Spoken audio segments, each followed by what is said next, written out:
కొడంగల్లో ఈరోజు కాదండి. దయచేసి నేను మీడియా మిత్రులను కోరుతా ఉన్న, ప్రజలకు కూడా వాస్తవాలు చెప్పండి. 6-7 నెలల కిందట, ఇంకెక్కువ 8-9 నెలల కిందట ముఖ్యమంత్రి సోదరుడు తిరుపతి రెడ్డి, ఆయనకు ఒక ఫోన్ కాల్ వైరల్ అయింది. మీరు చూసే ఉంటారు, వినే ఉంటారు. ఏమని?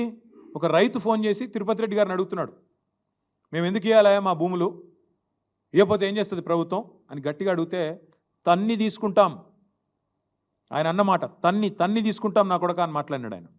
ఉంది, వైరల్ ఉంది ఆ వీడియో, ఆడియో తీయండి, తప్పకుండా వినండి. అంటే ఇది 6-7-8 నెలల నుంచి నడుస్తున్న కథ, రగులుతోంది కొడంగల్. మధ్యలో రైతులు ఒక్కసారి కాదు, అన్ని పార్టీల దగ్గర పోయినారు. మా కాడికి కూడా వచ్చినారు, ఇక్కడనే నా దగ్గర కూడా వచ్చి నన్ను కూడా కలిశారు. తర్వాత బీజేపీ ఆఫీస్కి పోయినారు, అందరి దగ్గర పోయినారు. ముఖ్యమంత్రి గారిని కూడా కలిసినారు. కలిసి చెప్పినారు, సార్ ఇది మంచిది కాదు, విరమించుకోండి. మొత్తం లంబాడ రైతులు, అక్కడ గిరిజన రైతులు, గిరిపుత్రులు, వాళ్ళందరూ పోయి అడిగినారు. అడిగితే పట్టించుకోకుండా ఏకపక్షంగా మేమేదో రారాజులం, చక్రవర్తులం, కొడంగల్ ఏదో మా సామ్రాజ్యం, మేము ఏదనుకుంటే అది జరగాల అనే పద్ధతుల్లో ఇవాళ మీరు తీసుకున్న అనాలోచిత పిచ్చి నిర్ణయం వల్లనే కొడంగల్ రగులుతున్నది.